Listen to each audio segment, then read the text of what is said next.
அப்பா, வணக்கம்ப்பா. வணக்கம்டா ராஜா.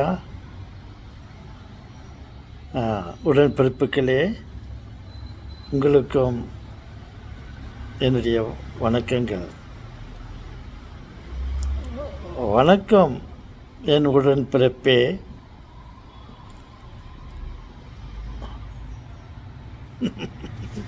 என்ன உறவு, என்ன உறவு, இப்படித்தான் இருக்க வேண்டும். நான் வணக்கம் அப்பா என்று சொன்னேன். அவர் எனக்கு ரெஸ்பான்ஸ் பண்ணார், என்னடா ராஜா அப்படின்னாரு. அதே போல் என் உடன்பிறப்புகளுக்கும் வணக்கம் உடன்பிறப்புகளே. அதில் ஆண் பெண், தங்கை, தம்பி, அக்காள், அண்ணன் இவர்களெல்லாம் இணைந்து விட்டனர். உடன்பிறப்புகள் என்று சொன்ன பிறகு எல்லாம் இணைந்து விட்டனர். பாருங்கள், நான் அவர் உங்களுக்கும் என்னை வணக்கம் வேணும்னு நீங்களும் உனக்கும் எங்களுடைய வணக்கம் என்று சொன்னீர்கள். என்ன ஒரு ஒற்றுமை! இப்படித்தான் இருக்க வேண்டும் செல்வங்களே. தாத்தா, ஏதாச்சும் சொல்லுங்கள் தாத்தா. நீங்கள் சொல்கிறதுக்குன்னு பிறந்துக்கிறீங்க தாத்தா. உங்களுக்கு சப்ஸ்கிரைப் பண்ணுறதுக்கு தான் ஆளுங்க இல்லை. அவங்க எப்போ முன்னுக்கு வராங்களோ அப்போ சப்ஸ்கிரைப் பண்ணுவாங்க. நாங்கள் பண்ணிட்டோம் தாத்தா, நாங்கள் நிறையா பண்ணியிருக்கிறோம். மற்றவர்கள் ஏன் பண்ணவில்லை என்றால் யாரும் பார்ப்பதில்லை. தான் உண்டு தன் வேலை உண்டு என்று இருந்து கொண்டிருக்கிறார்கள். அவர்கள் பார்த்திருந்தால், பல ஆயிரம் பேர்கள் பார்த்திருந்தால், சில 100 சப்ஸ்கிரைபர்லாம் கிடச்சிருக்கோம். அதனால் யாரும் பார்க்காத இருக்கும்போது எனக்கு யாரும் சப்ஸ்கிரைப் பண்ணலையே, யாரும் சப்ஸ்கிரைப் பண்ணலையே சொல்லிட்டு நீங்களும் கவலைப்படுறதில் அர்த்தம் இல்லை, நானும் கவலைப்படுறதில் அர்த்தம் இல்லை. ஓகே. தாயின் சிறந்தது கோயிலும் இல்லை, அதை நாம் கேள்விப்பட்டிருக்கிறோம். நீங்கள் சொன்னீங்க ஏதாவது பேசுங்க தாத்தான்னு. நான் என்ன பேச ஆரம்பிக்கிறேன் என்றால், ஆசைப்படுகிறேன் என்றால்,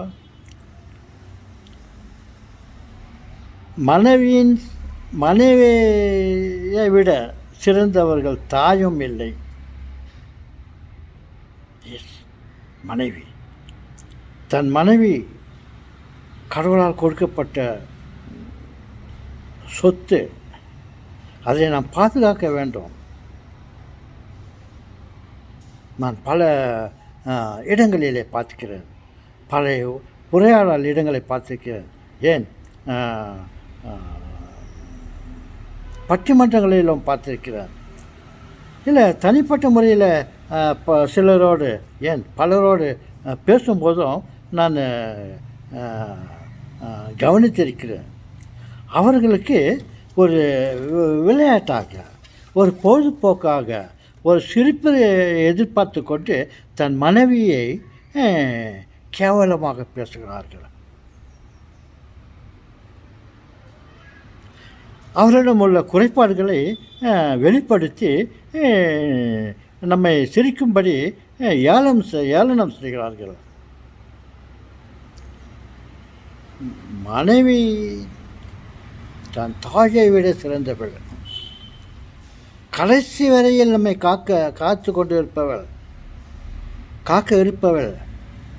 நமக்காக கவலைப்பட்டு கொண்டு இருப்பவள், நமது நலன்களை பற்றி ஒவ்வொரு நிமிடமும் அறிந்து கொண்டு நம் தேவைகளை பூர்த்தி செய்து கொண்டு இருப்பவள் மனைவி. அவளை போய் நீங்கள் பல விஷயங்களை சொல்லி, அதையெல்லாம் நான் சொல்ல விரும்பவில்லை, அவைகளை சொல்லி ஏளனமாக அது சொன்னோடனே எல்லோரும் அவங்க வீட்டில் இருக்கிறத நினச்சிக்கின்னு அவங்க சிரிக்கிட்டோம். அவங்கவுங்க வீட்டில் இருக்கிறது அவங்கவுங்க வீடோடு இருக்குது. நீ தான் போயிட்டு உன்னுடைய மனைவி பற்றி மற்றவங்கிட்ட கேலி கூத்தா பேசுகிற. நீ சொன்ன உடனே அத்தனை பேரும் கை கட்டி கரகோஷம் செய்து கொண்டு எல்லாரும் ஒரே கூச்சலாக என் பொண்டாட்டி கூட அப்படித்தான், என்னுடைய மனைவி கூட அப்படித்தான், ஓ உங்கள் வீட்டில் கூட அப்படித்தான் என்னை யாரும் சொல்லவில்லை. நீங்கள் சொல்வதை காது கொடுத்து கேட்டு உங்களைத்தான்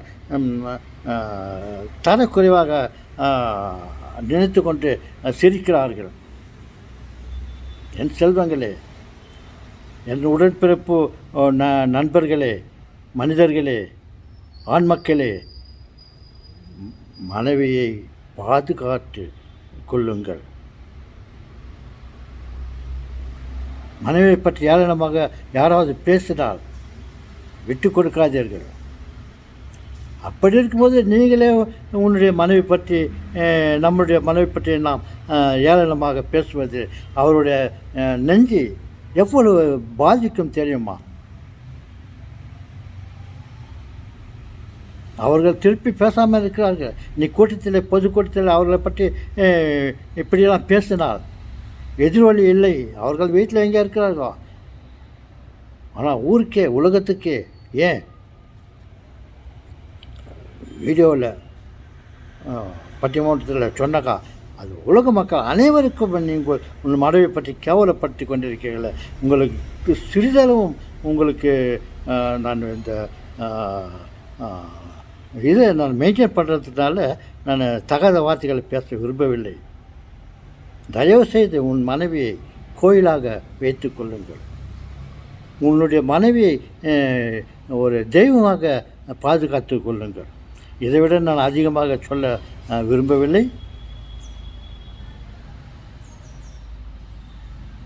நான் ஒவ்வொரு முறையிலும் இந்த பட்டிமன்றத்தில் அல்லது பல நிகழ்ச்சிகளில் பல நண்பர்களோடு பேசும்போதும் இவர்கள் தன் மனைவியை எப்போது அவர்கள் கேவலமாக அல்லது அவர்கள் ஏதோ செய்த சிறு தவறுகளை, அறியாமல் செய்த தவறுகளை, ஏன் அறிந்தே செய்கிற தவறுகளை நீ எடுத்து உரைத்து உன்னையே நீ அவமானப்படுத்தி கொள்கிறீ.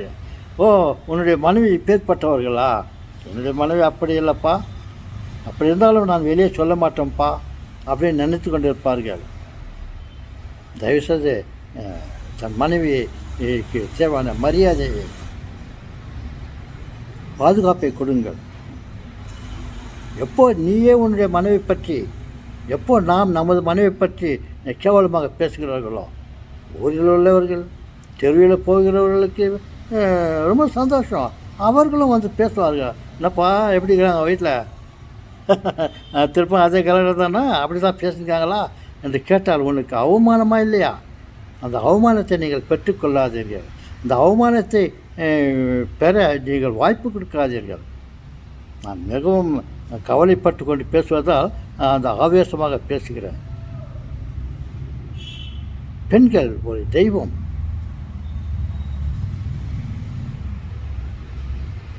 நாம் சொல்லுங்களே, தயவுசெய்து தன் மனைவியை பற்றி கேவலமாக பேசாதீர்கள். தன் மனைவி பற்றி கேவலமாக பேசுபவர்கள் முன்னிலை நிற்காதீர்கள்.